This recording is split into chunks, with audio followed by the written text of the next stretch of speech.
আসসালামু আলাইকুম। তো মুভির শুরুতেই গল্পের প্রধান ক্যারেক্টারকে দেখানো হয়, যার নাম হচ্ছে ইনসু। সে ছিল দৃষ্টিশক্তিহীন অর্থাৎ অন্ধ। ইনসু একটি ফটোগ্রাফিং ক্লাবের সামনে আসে, সেখানে তার সুইয়ং নামের এক মেয়ের সাথে পরিচয় হয়। ইনসু তাকে জিজ্ঞাসা করে, এটা কি ফটোগ্রাফিং ক্লাব? সুইয়ং বলে হ্যাঁ, এবং তারপর তারা সিঁড়ি দিয়ে উপরে উঠছিল, কিন্তু ইনসু ঠিকভাবে উঠতে পারছিল না। তখন সুইয়ং ইনসুর কাছে আসে তার হাত ধরে তাকে সাহায্য করার জন্য, কিন্তু ইনসু মানা করে দিয়ে পিছনে সরে আসে। সুইয়ং বুঝতে পারে ছেলেটি হয়তো রিসেন্টলি তার দৃষ্টিশক্তি হারিয়েছে, তাই এখনো সে তার বাস্তবতাকে মেনে নিতে পারছে না। তারপর সুইয়ং কোনোভাবে ম্যানেজ করে ইনসুকে ক্লাবের সামনে নিয়ে আসে। ইনসু তাকে ধন্যবাদ দিয়ে বলে, এখন আপনি যেতে পারেন, এখান থেকে আমি একাই যেতে পারবো, কারণ এই ক্লাবটি শুধুমাত্র অন্ধ মানুষদের জন্য। তখন সুইয়ং রিপ্লাই করে, আমিও তোমার মতো অন্ধ, আমিও এই ফটোগ্রাফিং ক্লাবের একজন মেম্বার। এই শুনে ইনসু অবাক হয়ে যায়, কারণ একটু আগেই সুইয়ং তাকে সিঁড়ি দিয়ে উঠতে সাহায্য করেছিল। এইভাবে এই মেয়েটি হয়তো দীর্ঘদিন ধরে এই ক্লাবের সদস্য,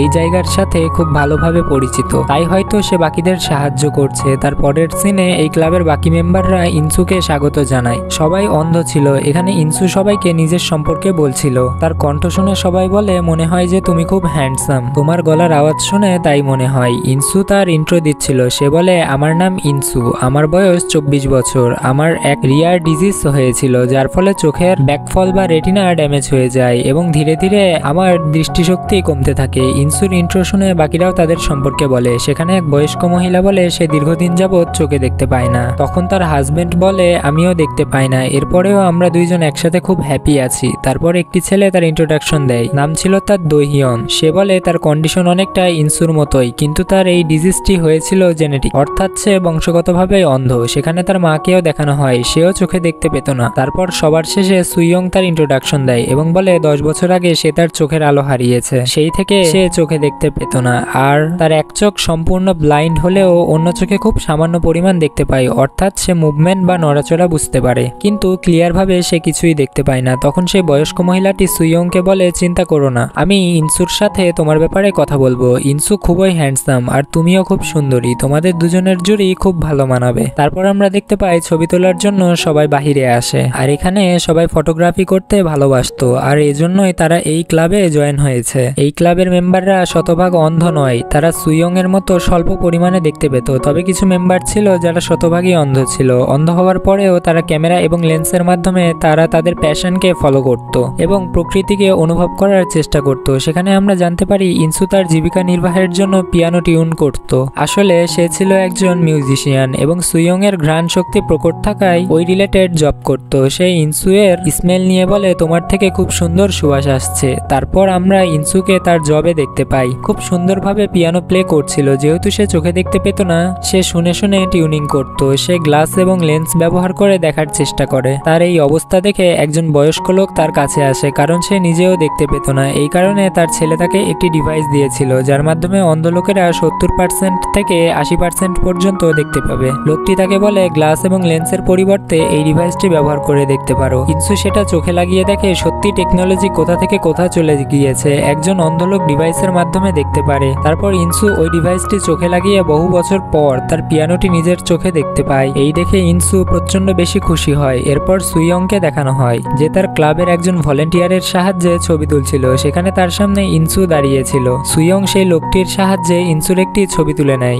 সে চোখে স্বল্প পরিমাণে দেখতে পায়, তাই সে সেই ছবিটি বাড়িতে গিয়ে একদম জুম করে দেখার চেষ্টা করে। তখন তার বন্ধুরা সেখানে চলে আসে। তারা সুইয়ংকে দুষ্টামি করে বলে, তোর বয়ফ্রেন্ড তো খুবই হ্যান্ডসাম রে। সুইয়ং বলে, ও আমার বয়ফ্রেন্ড নয়, ও শুধু আমার ওই বন্ধু। এরপর সুইয়ং এবং তাদের ক্লাবের সবাই সমুদ্রের পাড়ে ঘুরতে আসে। ঢেউয়ের শব্দ এবং মৃদু বাতাসে তাদের মন ছুঁয়ে যায়, আর বাকি সবাই ক্লাবের ভলেন্টিয়ারের সাহায্যে একে অপরের ছবি তুলছিল। তখন সুইয়ং ইনসুকে বলে, আমার দিকে তাকিয়ে হাত নাড়াও, যেটা দেখে মনে হয় তুমি সত্যি আমাকে দেখতে পারছো। তারপর সুইয়ং এবং ইনসু এমনভাবে হাত নাড়াচ্ছিল মনে হয় তারা একে অপরকে দেখতে পাচ্ছে, এবং এই সুন্দর সিনটা সুইয়ং তার ক্যামেরার টাইমার ব্যবহার করে তা ক্যাপচার করে নেয়। তারপর সানসেটের সময় ইউসু তাকে বলে সে স্বপ্নে সুইয়ংকে দেখেছে। আসলে তারা খুব ভালো বন্ধু হয়ে গিয়েছিল, কিন্তু তারা কখনো একে অপরের চেহারা দেখতে পায়নি, এবং স্বপ্নে মাঝে মধ্যে মানুষ তাকেই দেখে যাকে সে অনেক বেশি পছন্দ করে, এবং ইনসু এর সাথে ঠিক এমনটাই হয়েছিল। ইনসু তাকে জিজ্ঞাসা করে, যদি শেষবারের মতো কিছু একটা দেখার সুযোগ পাও তাহলে কি দেখতে চাইবে? সুইয়ং মজা করে বলে, আকাশে পেঙ্গুইন ওরা দেখতে চাইবো। তারপর সুইয়ং ইনসুকে নেক্সট ফ্রাইডেতে ছবি তোলার এবং একসঙ্গে ডিনার করার জন্য বলে। ইনসু তাকে সম্মতি জানায়। পরদিন সুইয়ং ইনসুর সঙ্গে দেখা করতে করতে যাচ্ছিল। রাস্তায় কিছু সিঁড়ি ছিল যার ফলে সে পড়ে যেতে লাগে। তখন সে ব্যাগ থেকে একটি স্টিক বের করে। স্টিকগুলো অন্ধ লোকেরা ব্যবহার করত। সুইয়ংকে দেখে একজন বৃদ্ধ মহিলা তাকে সাহায্য করতে আসে। হঠাৎ সুইয়ং এর হাত ধরে ফেলায় সে ঘাবড়ে গিয়ে পড়ে যায়। মহিলাটি সুইয়ংকে বলে, তুমি খুব কিউট একটি মেয়ে, তোমার এই অবস্থা দেখে আমার খুব কষ্ট হচ্ছে, চলো তোমাকে নিচে নামিয়ে দেই। মহিলাটির কথায় সুইয়ং অনেক কষ্ট পায়, কারণ কেউ যদি আপনার উইক পয়েন্ট বা ডিফিকাল্টি নিয়ে কথা বলে তাহলে অবশ্যই আপনি কষ্ট পাবেন। সুইয়ং তাকে সাহায্য করতে মানা করে আর তাকে চলে যেতে বলে। তারপরের সিনে ইনসুকে দেখানো হয়। তার কাছে সুইয়ং এর ফোন আসে। সুইয়ং বলে, তুমি কোথায়? আসলে তারা কাছাকাছি দাঁড়িয়েছিল কিন্তু কেউ কাউকে দেখতে পায় না। সুইয়ং বলে, তুমি হাত নাড়াও, তাহলে আমি বুঝতে পারবো, কারণ সুইয়ং অস্পষ্ট হলেও নড়াচড়া বা মুভমেন্ট বুঝতে পারে। ইনসু হাত নাড়ানো দেখে সুইয়ং বুঝতে পারে। তারপর ইনসু যখন সুইয়ং এর কাছে গিয়ে তাকে টাচ করে তখন সুইয়ং বলে, কে তুমি? এটা শুনে ইনসু ভাবে হয়তো এটা সুইয়ং নয়। তখন সুইয়ং তার কাছে এসে বলে, আরে এটা তো আমি, তোমার সাথে মজা করছিলাম। এই শুনে ইনসু রেগে গিয়ে বলে, তুমি তোমার অন্ধত্ব নিয়ে মজা করো, আমি তো করি না। এই শুনে সুইয়ং মন খারাপ করে, কারণ সে তো ইনসুকে হাসাতে চাইছিল, কষ্ট দিতে চায়নি। তারপরে সুইয়ং তার কাছে থাকা একটি ফ্ল্যাশ লাইট ইনসুকে দিয়ে সেখান থেকে চলে যায়। সুইয়ং বলে, আই লাইক ইউ। কিছুক্ষণ পর রাতের বেলা যখন ইনসু বাড়ি ফিরছিল, রাস্তায় অনেক অন্ধকার এবং অনেকগুলো গাড়ি থাকার কারণে ফ্ল্যাশ লাইটটি ইনসুর কাজে আসে। সে তখন রিয়েলাইজ করে সুইয়ং সত্যি তাকে লাইক করে। পরের সিনে দেখানো হয় ইনসু খুবই এফোর্টলেস ভাবে পিয়ানো প্লে করছিল, কারণ সে ওই ডিভাইসটি ব্যবহার করে খুব সহজে পিয়ানোর নোট এবং কি আইডেন্টিফাই করতে পারে। তারপর একদিন ফটোগ্রাফার ক্লাবের গেট টুগেদার ছিল। সেখানে তাদের সমস্ত ছবি লাগানো ছিল যেগুলো তারা নিজেরা ক্যাপচার করেছে। সেখানে সবাই ইনসুর খুব প্রশংসা করে, কারণ ইনসুর তোলা ছবিগুলো অনেক ভালো ছিল। ইনসু তাদের জিজ্ঞাসা করে তারা কি সুইয়ংকে দেখেছে। একজন ভলেন্টিয়ার বলে, 10 স্টেপ এগিয়ে যাও। ইনসু 10 স্টেপ সামনে এগিয়ে সুইয়ংকে দেখতে পায়। সে ওই ডিভাইসটির মাধ্যমে দেখে বলে, এটা তো সেই ছবিটা যেটা আমরা সমুদ্রের পাড়ে তুলেছিলাম। সত্যি ছবিটি অনেক সুন্দর হয়েছে। এই শুনে সুইয়ং অবাক হয়ে যায়। তখন ইনসু তাকে ডিভাইসটি পরে ছবিটি দেখতে বলে। ছবিটি দেখে সুইয়ং এর বিশ্বাস হচ্ছিল না যে সে দেখতে পারছে। তখন ইনসু বলে, আমাকেও একটু দেখো। সুইয়ং প্রথমবারের মতো ক্লিয়ার ভাবে ইনসুকে দেখে। ইনসু বারবার তার হাত দিয়ে হার্ট শেপ বানিয়ে পোজ দিচ্ছিল, কিন্তু সুইয়ং ইনসু এর সাথে কোনো কথা বলে না, কারণ সে তো ইনসুকে দেখে কোথায় যেন হারিয়ে গিয়েছিল। ইনসু বলে, কিছু তো বলো, তুমি কি আমাকে দেখতে পাচ্ছ?